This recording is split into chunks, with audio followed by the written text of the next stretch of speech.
Bajo el fondo del Océano Pacífico, a más de 10 kilómetros de profundidad, existe un reino oscuro y helado, casi completamente aislado de nuestro mundo. La presión allí es tan extrema que el cuerpo humano sería aplastado en cuestión de instantes. A esa profundidad, todo intento de exploración alcanza el límite absoluto, y lo que la humanidad ha logrado conocer hasta ahora no son más que fragmentos dispersos de un misterio colosal.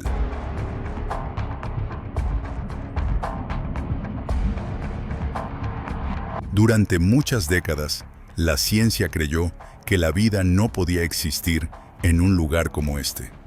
Un entorno tan extremo que las estructuras celulares se desintegran. Incluso los materiales más resistentes pierden su solidez, y las leyes químicas que sostienen la vida tal como la conocemos dejan por completo de funcionar.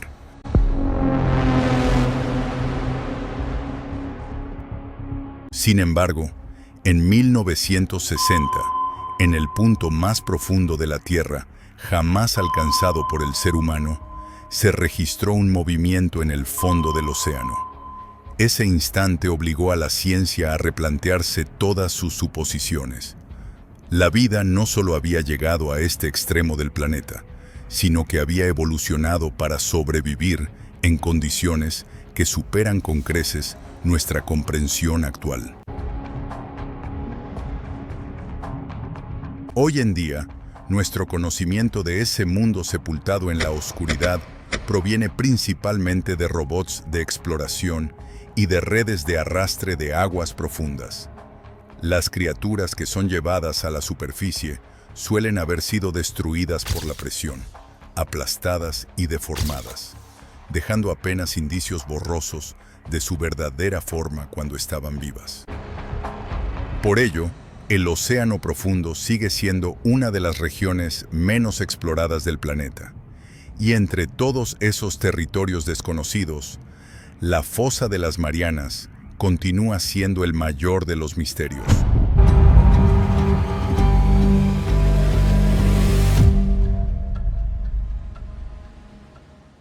Para comprender por qué la humanidad pudo descubrir la existencia de este abismo, debemos retroceder más de un siglo y medio, hasta una época en la que las profundidades oceánicas seguían siendo un vacío en los mapas humanos.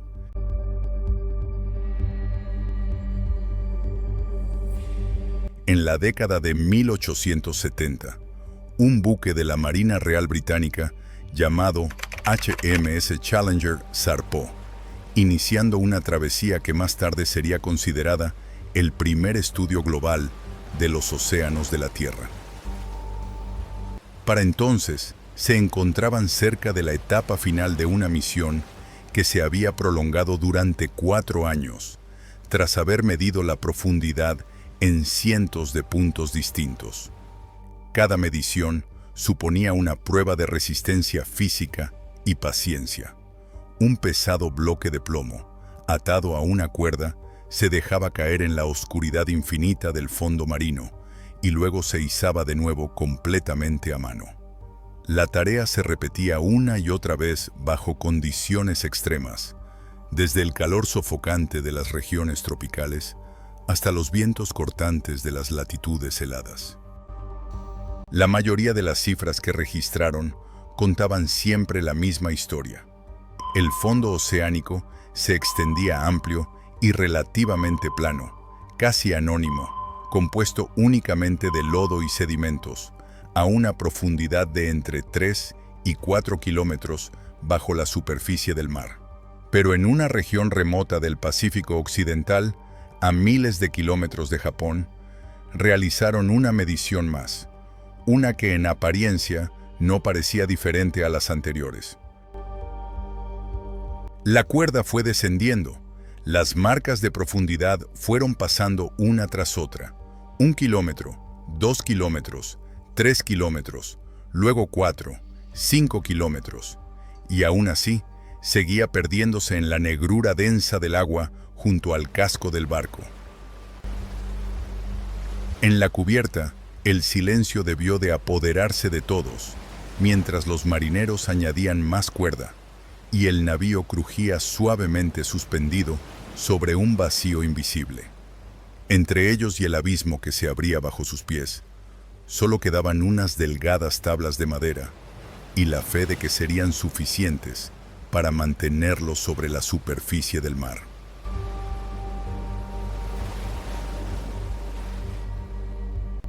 Navegar mar adentro en aquella época ya implicaba innumerables riesgos. Las tormentas podían dañar gravemente los barcos. Los arrecifes representaban una amenaza constante y el conocimiento sobre el océano profundo era aún extremadamente limitado. Circulaban relatos sobre monstruos marinos, con tentáculos gigantes, emergiendo de las profundidades para arrastrar a los barcos hacia el fondo. Solo podían imaginar lo que se ocultaba en la oscuridad bajo ellos, y aquello se percibía como algo inmenso, hostil y completamente desconocido.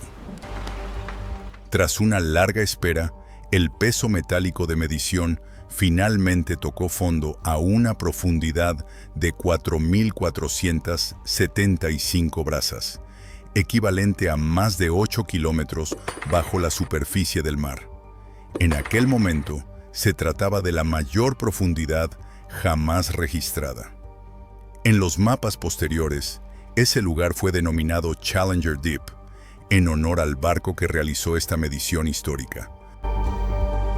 Muchas décadas después, cuando el sonar y los instrumentos de medición modernos comenzaron a utilizarse, los científicos regresaron a esta región y comprendieron que la medición inicial solo había alcanzado el borde del abismo. El punto más profundo de la fosa se encuentra en realidad a casi 11 kilómetros bajo el nivel del mar. Para ponerlo en perspectiva, si se colocara el monte Everest con una altura aproximada de 8,8 kilómetros en el fondo de la fosa, su cima aún quedaría sumergida casi 2 kilómetros bajo la superficie del océano. La fosa de las Marianas no solo es profunda, sino también de una escala colosal. Se extiende a lo largo de unos 2.500 kilómetros, curvándose a lo largo del borde occidental del Océano Pacífico. En sus tramos más anchos, la fosa alcanza casi 70 kilómetros de ancho, con un flanco que desciende en una pared casi vertical y el otro que se inclina de forma más gradual hacia las llanuras abisales. Incluso Challenger Deep, aunque es solo una fracción diminuta de toda la fosa, tiene espacio suficiente para albergar decenas de rascacielos apilados uno sobre otro.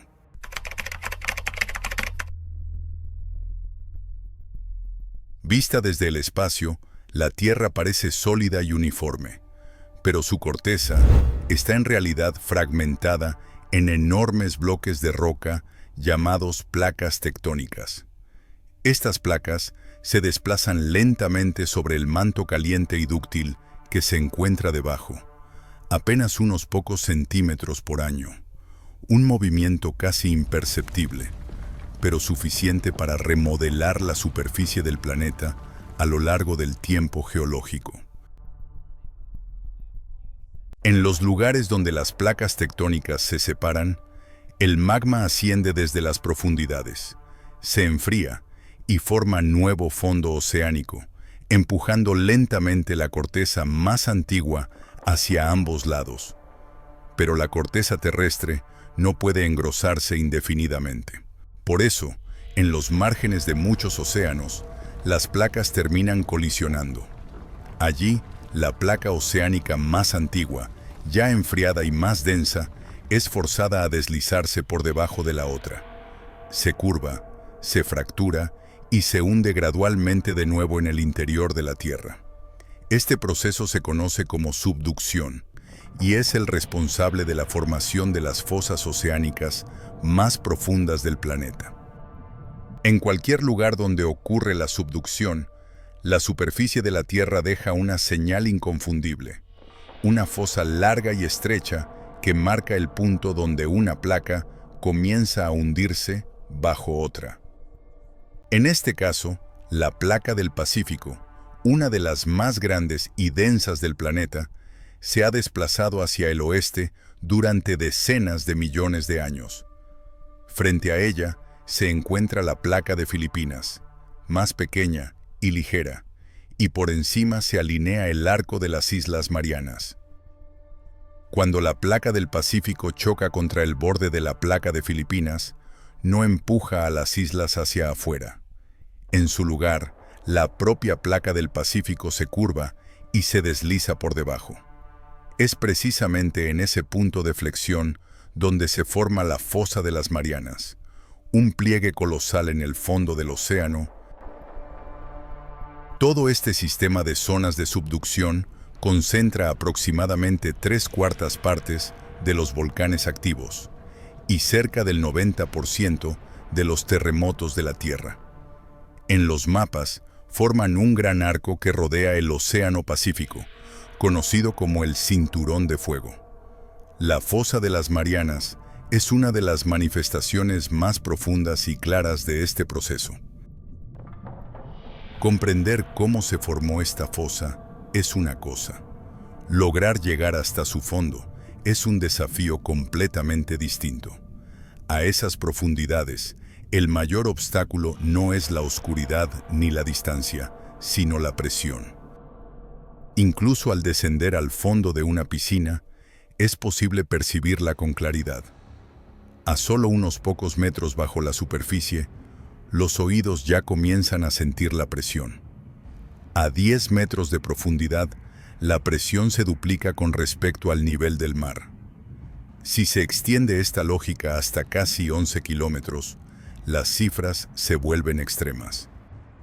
En el fondo del Challenger Deep, toda la columna de agua que se eleva por encima genera una presión superior a 1000 veces la existente en la superficie. Una fuerza suficiente para aplastar casi cualquier objeto que no haya sido diseñado específicamente para soportarla. Cualquier estructura que tenga el más mínimo punto débil puede colapsar bajo una presión así. Incluso los equipos diseñados específicamente para las profundidades marinas no siempre logran resistirla. En 2014, un vehículo de investigación no tripulado perdió contacto mientras exploraba la fosa de Kermadec, a una profundidad de aproximadamente 9.900 metros. Cuando la señal desapareció, no se transmitieron más datos. Lo único que se recuperó después fueron restos dispersos. Incluso los submarinos militares modernos no están diseñados para operar en entornos como este. La mayoría solo funciona a profundidades de unos pocos cientos de metros. Incluso los modelos de inmersión más profunda se consideran seguros únicamente hasta alrededor de 1500 metros, antes de que la presión se convierta en un riesgo crítico. Mientras tanto, el Challenger Deep se encuentra a casi 11.000 metros de profundidad, muy por encima del alcance de cualquier submarino naval existente en la actualidad. Entonces, si ningún submarino naval puede alcanzar esa profundidad, ¿quién fue realmente capaz de llegar hasta el fondo del Challenger Deep?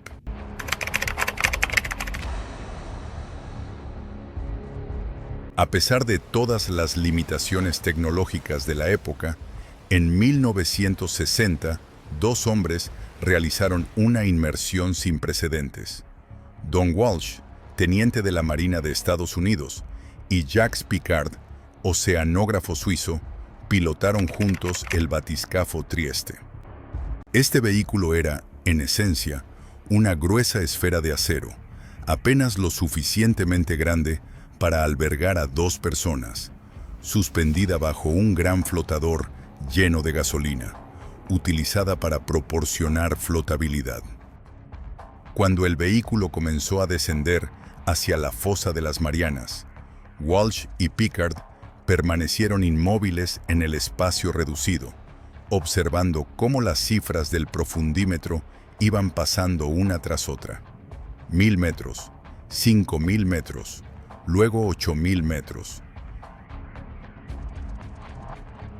Cuando el Trieste se acercaba a los 9 kilómetros de profundidad, se escuchó un fuerte estallido y la nave se sacudió con violencia. Más tarde, descubrieron que una placa exterior de plexiglás se había agrietado por la presión, aunque la cabina presurizada principal permanecía intacta. Tras casi 5 horas de descenso, el Trieste tocó fondo en el Challenger Deep.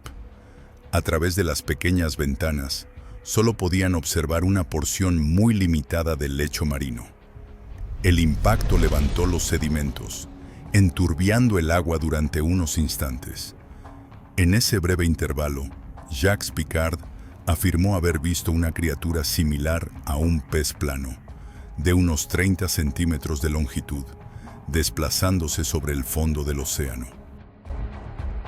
Lo que trajeron de regreso no fue solo datos, sino una conclusión clara.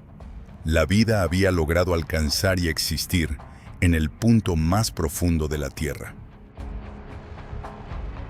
Permanecieron en aquella profundidad inimaginable durante 20 minutos. Luego liberaron el lastre y comenzaron el largo ascenso de regreso a la superficie. Otras 3 horas atravesando la oscuridad.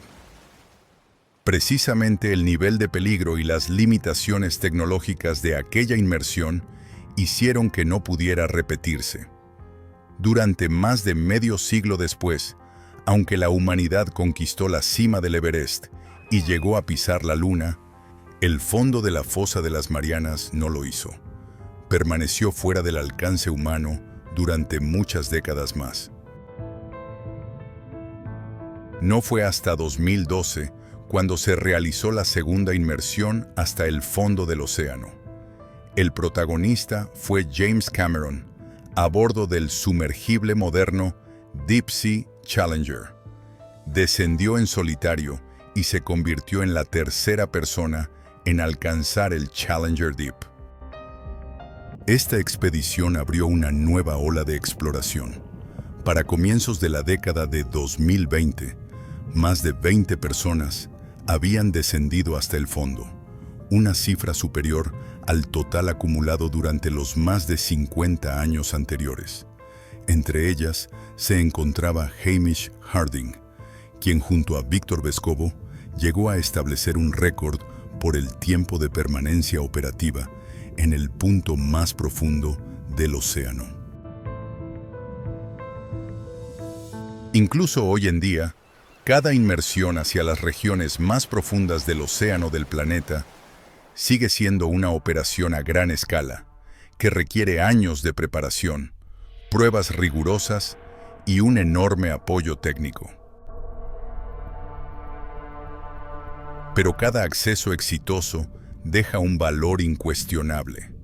Las imágenes, muestras y datos obtenidos son solo fragmentos diminutos, pero ofrecen la primera mirada directa a un mundo que la humanidad apenas comienza a observar con sus propios ojos.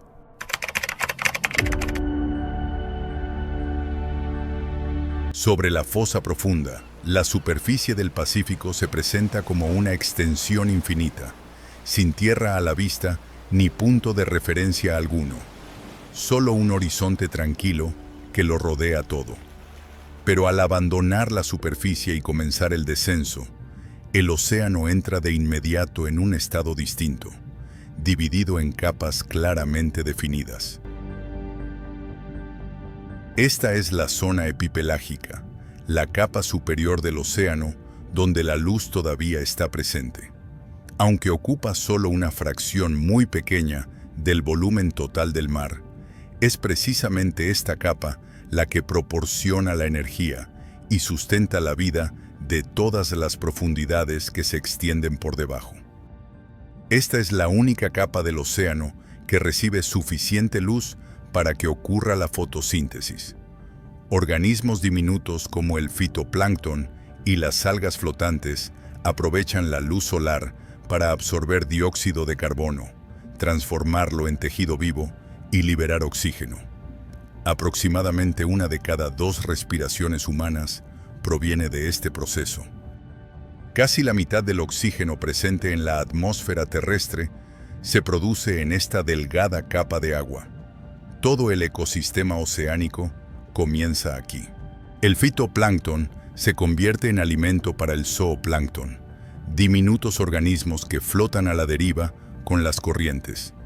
Estos, a su vez, son consumidos por peces pequeños y medusas, que luego sostienen a depredadores cada vez mayores, como peces grandes, calamares y tiburones. Así, la cadena alimentaria marina se construye desde las formas de vida más pequeñas, justo bajo la luz del sol. Pero la luz no puede penetrar indefinidamente. A medida que se desciende, los colores se van desvaneciendo uno tras otro, hasta que solo queda un azul profundo.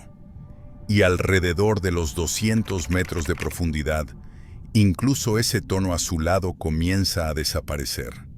Aquí dejamos atrás la zona iluminada y entramos en la zona mesopelágica, también conocida como la zona crepuscular. La luz procedente de la superficie aún persiste, pero ya es demasiado débil para que se produzca la fotosíntesis.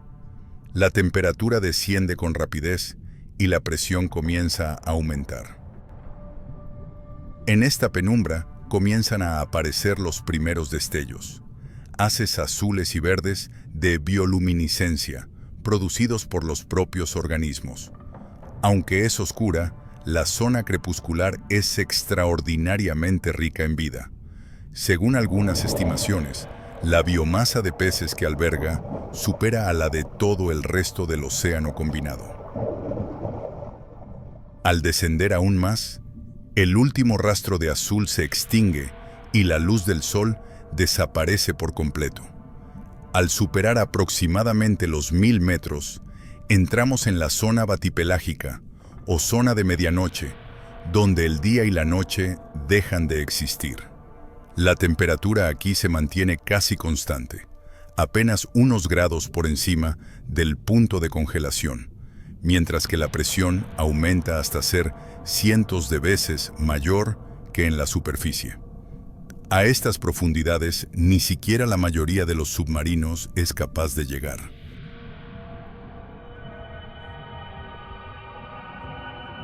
Pero este lugar no está sumido por completo en la oscuridad. Por todo el espacio aparecen halos tenues y destellos repentinos de luz bioluminiscente. Medusas, calamares, peces y gusanos. Muchas especies poseen la capacidad de emitir su propia luz, transformando el océano oscuro en un cielo lleno de señales de vida.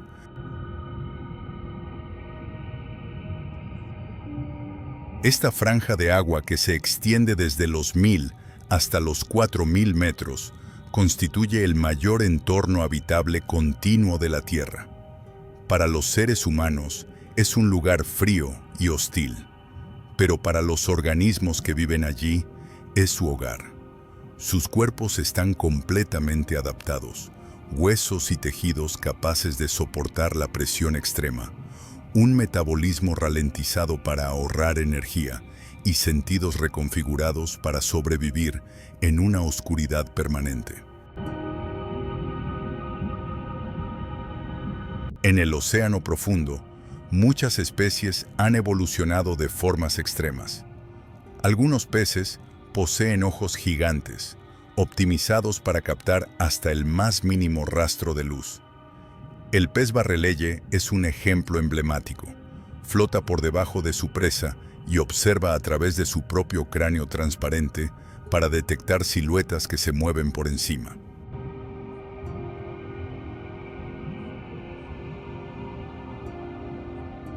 Otros depredadores utilizan la luz como cebo. El pez rape de aguas profundas porta una linterna bioluminiscente sobre la cabeza, suspendida en la oscuridad para atraer a la presa, que al acercarse desaparece entre sus mandíbulas llenas de dientes afilados. El pez dragón de aguas profundas emite luz a lo largo de su cuerpo, una iluminación que sirve al mismo tiempo para desorientar y para atraer a sus objetivos. En capas aún más profundas, aparece el calamar de brazos largos, un cuerpo pequeño, con tentáculos finos como hilos que cuelgan verticalmente en la oscuridad, explorando en silencio y esperando a su presa en un mundo sin ninguna luz. Es una de las criaturas más misteriosas y raras del océano profundo, conocida hasta hoy solo a través de unos pocos encuentros breves en la oscuridad absoluta. Lo más extraño de todos es el sifonóforo. A primera vista, parece una medusa increíblemente esbelta y alargada, con algunas especies que superan los 40 metros de longitud, incluso más largas que una ballena azul. Pero el sifonóforo no es un solo individuo. Es una colonia de organismos, formada por múltiples unidades genéticamente idénticas, cada una especializada en una función concreta, como la propulsión, la captura de presas o la digestión. Todos ellos se enlazan formando una franja corporal luminosa que deriva en silencio por la oscuridad. Cuando un sifonóforo gigante se enrolla en las profundidades, crea una de las escenas más extrañas y ajenas que el océano puede ofrecer.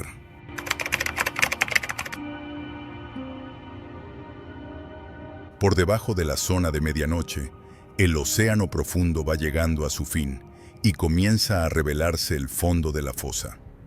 A una profundidad de alrededor de 6.000 metros, cruzamos un límite invisible, dejando atrás la zona de medianoche para entrar en la zona hadal.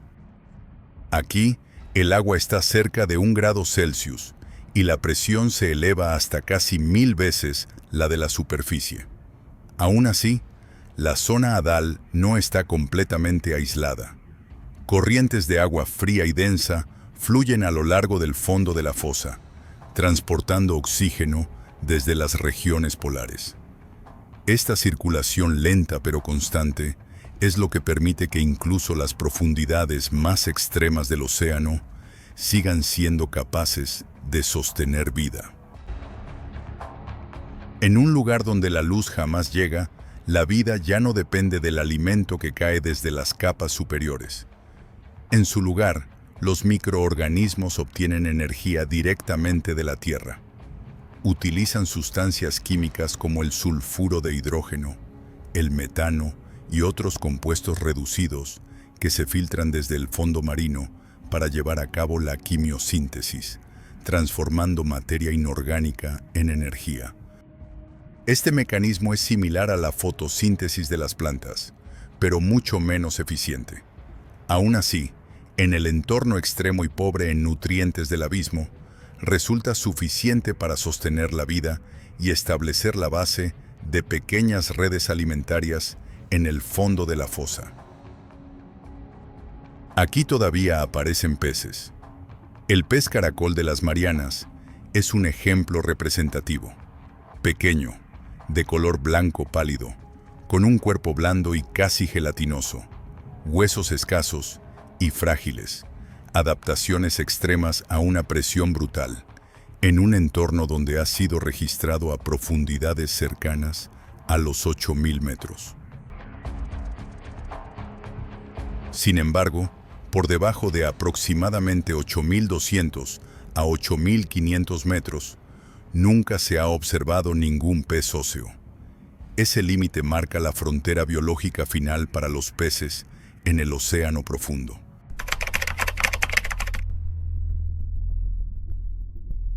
En el fondo mismo del Challenger Deep, la vida casi se reduce por completo a microorganismos y a algunos invertebrados. Entre los habitantes más extraños de este lugar se encuentran organismos que parecen masas gelatinosas cubiertas de lodo, adheridas a las rocas. Se trata de los xenofióforos, organismos unicelulares gigantes que pueden alcanzar el tamaño de un puño humano y aún así siguen siendo una sola célula. Construyen estructuras frágiles a partir de sedimentos y filtran diminutas partículas orgánicas para sobrevivir. Para la ciencia, estos organismos tienen un valor excepcional. su capacidad para mantener membranas celulares flexibles, así como para proteger y reparar el ADN bajo presiones extremas, ofrece pistas clave para la medicina y la biotecnología, con aplicaciones potenciales que podrían influir directamente en la vida en la superficie de la Tierra. Sin embargo, aunque la tecnología ha avanzado enormemente, nuestro conocimiento de este vasto mundo oscuro sigue construyéndose a partir de unos pocos momentos aislados. En el fondo del Challenger Deep, se cree que solo los microorganismos y los invertebrados pueden soportar esas condiciones extremas. Incluso eso no es del todo seguro, porque en la práctica, el ser humano casi nunca ha permanecido aquí el tiempo suficiente como para saberlo con certeza. La mayor parte de los datos sobre las fosas más profundas proviene de un número muy reducido de inmersiones y de cámaras cebadas, que por lo general solo observan áreas pequeñas durante periodos muy breves. El método más común consiste en colgar un pez muerto frente a la cámara para atraer a los organismos que se acercan a alimentarse.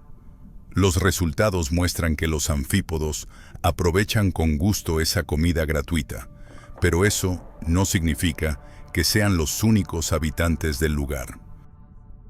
Solo refleja qué especies reaccionan a ese tipo de cebo, en ese punto concreto y durante las pocas horas en que las luces permanecen encendidas. Entonces, ¿qué más hay ahí abajo? ¿Especies completamente nuevas?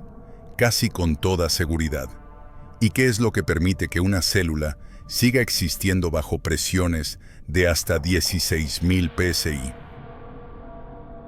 En esa oscuridad aún se esconden cosas que no conocemos. Solo hay una certeza.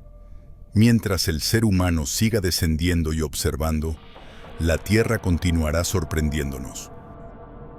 ¿Qué opinas de este video? Si te ha parecido interesante o crees que falta algún detalle o enfoque que valga la pena añadir, deja un comentario y comparte tu opinión.